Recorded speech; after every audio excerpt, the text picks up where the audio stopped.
সময় তার বেগে চলতে থাকবে, কিন্তু আমাদের থেমে থাকলে চলবে না। তো হ্যালো এভরিওয়ান, আসসালামু আলাইকুম। কেমন আছেন? আশা করছি ভালো আছেন। তো আলহামদুলিল্লাহ আমিও ভালো আছি। তো এই তো কয়েকদিন আগেই ক্লাস 9-এ ছিলাম। তো কেমনে যে সময়টা গেল নিজেও বুঝতে পারলাম না। তো ফাইনালি 10-এ উঠলাম। আর 10-এ ওঠার পর থেকে তো টেনশন আরও বেশি, কারণ ক্লাস 9 থেকে 10-এ উঠছি, এখন শুধু এক্সাম আর প্রচণ্ড পরিমাণে পরিশ্রম করতে হবে। কারণ যারা 10-এ পড়ে সকলেরই আশা থাকে যে গোল্ডেন A+ এরকম কিছু। আর যারা একটু কম পড়াশোনা করে বা পড়াশোনা করতে ভালো লাগে না, তাহলে অবশ্যই তুমি তারা ছুতে পারবে। বিশাল বড় ধরো অনেকেই আছে যে স্বপ্ন চিন্তা করে যে আমি এক্সামের সময় শুধু কোনো রকম 33 মার্ক উঠায় চলে আসব, তাহলে আমি পাস। এবং অনেকে আশা করে যে আমি 80 মার্ক যেভাবে হোক উঠাবো, তাহলে আমি A+।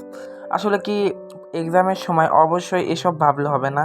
আমাদের ভাবতে হবে, যারা আর কি পাস করতে চায় কোনো রকম টেনে টুনে, তাদের ভাবতে হবে যে আমি 40 বা 50 মার্কের অ্যান্সার করব, বা এর বেশি যে 60 মার্কের অ্যান্সার করব, এর মধ্যে যত আর কি আমি পাই। তো 60 মার্কের অ্যান্সার করলে কি হবে, যদি তার ভুলও হয়ে থাকে তাহলেও সে 40 পাবে, কিংবা 33-34 তো অবশ্যই পাবে। আর যদি সে লক্ষ্য করে যে আমি 33 মার্কের অ্যান্সার করে আসবো, তাহলে তার ওখানে ভুল হবে। ভুল হওয়ার পর ওখান থেকে তো অনেক মার্ক কাটা যাবে, প্লাস সে ফেল করবে।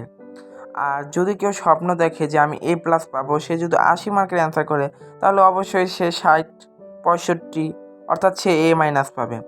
তো স্বপ্ন দেখতে হবে অনেক বড়। যেমন যদি সে 100 মার্কের অ্যান্সার করে, তাহলে নিশ্চয়ই 80 কিংবা 90 সে পাবেই। আর যদি সে 60 মার্কের অ্যান্সার করে, তাহলে তার পাস মার্কটা উঠে আসবে। তো আমাদেরও সেইভাবেই পড়াশোনা করা উচিত এবং স্বপ্ন দেখা উচিত। স্বপ্ন দেখতে কোনো বাধা নেই। আর অবশ্যই শুধু স্বপ্ন দেখলেও হবে না, আমাদের অনেক পরিশ্রম করতে হবে, অনেক পড়তে হবে।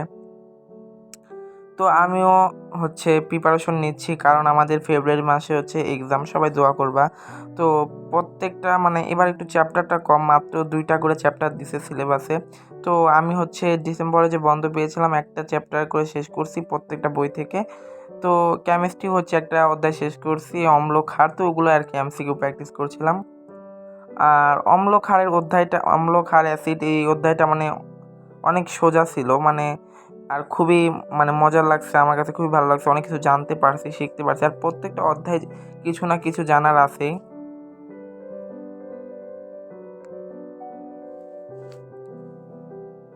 তো তোমাদের প্রস্তুতিমূলক পরীক্ষা কবে, সেটাও কিন্তু অবশ্যই কমেন্টে জানাবা। আর প্লিজ যারা আমার চ্যানেলটি এখনও সাবস্ক্রাইব করোনি, অবশ্যই সাবস্ক্রাইব করে রাখবা। তোমরা সাপোর্ট করলে ইনশাল্লাহ আরও সুন্দর আর ব্লগ আপলোড দিব। এবং তোমরা কমেন্ট করবা যে তোমরা কীরকম ব্লগ দেখতে চাও, বা ডেইলি রুটিন ব্লগ এরকম কিছু দেখতে চাও কিনা, অবশ্যই কমেন্ট করবা। তো এই তো আমি এতক্ষণ কেমিস্ট্রি পড়ার পর এখন আমি ম্যাথ নিয়েছি। তোমরা তো অনেকেই দেখছো যে কয়েকদিন আগে আর কি আমি এমন ম্যাথ প্র্যাকটিস করছিলাম, প্লাস নোট করছিলাম। তো নোট ওটা পুরোপুরি করতে পারিনি। তো আমি আজকে ভাবলাম যে প্র্যাকটিসও করবো, আমার নোটও হয়ে যাবে। তো এইখানে আমি একটা ভ্লগ দেখছিলাম, প্লাস ম্যাথ করতেছিলাম। আর আমার ম্যাথ করার সময় হয় ভূত FM বা কিছু দেখে বা কিছু শুনতে ম্যাথ করতে অনেক ভালো লাগে। মাঝে মাঝে উপন্যাসও শুনি। তো খুব টেনশন হচ্ছে, কারণ আর বেশি দিন সময় নেই, আর মাত্র 11 মাসের মতো আছে। এরপর আমাদের SSC এক্সাম আসবে। আর যারা টেনে আসি তাদের কাছে লাগবে যে সময়টা অনেক অনেক স্পিডে যাচ্ছে, যে গুণে শেষ করা যাবে না।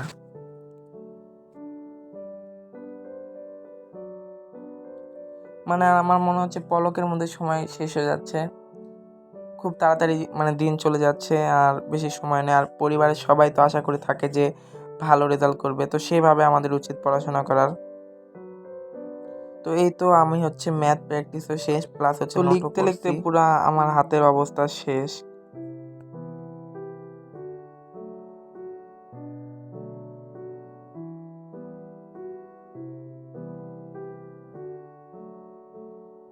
এখন বাংলা সহপাঠটা আরেকবার একটু পড়বো। আর এই পার্টটা একবার পড়লে আমার মনে হয় এনাফ, মানে 1-2 বার, মানে তোমরা যদি একবারে বুঝো তাহলে আমার মনে হয় একবার পড়লেই এনাফ। আর যদি না বুঝতে পারো তাহলে বারবার রিডিং পড়বে বা ইউটিউবে সার্চ দিবে, তাহলে দেখবে এটা অনেক সুন্দরভাবে আর কি তোমরা সুন্দরভাবে আর কি সহজ ভাষায় অনেক বুঝিয়ে বুঝিয়ে আর কি উপন্যাস এবং গল্পটা দেওয়া আছে। তো আমার হচ্ছে পড়তে পড়তে অনেক ক্ষুধা লাগছিল, এরপর হচ্ছে বিস্কুট ছিল, বিস্কুট খেয়ে নিলাম। এরপর হচ্ছে আবার হচ্ছে আমি পড়ছি, তো আজকে আমি পড়ছি উপন্যাস।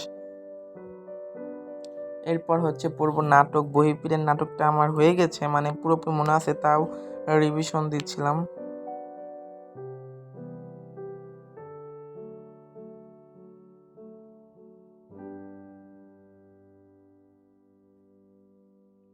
আর এখন থেকে ভাবছি যে একটু লং লং ভিডিও দেওয়ার ট্রাই করব। তো আর একটা জিনিস দেখলাম, মানে লং ভিডিও তোমরা বেশি পছন্দ করো না, তাই শর্ট করে দেই।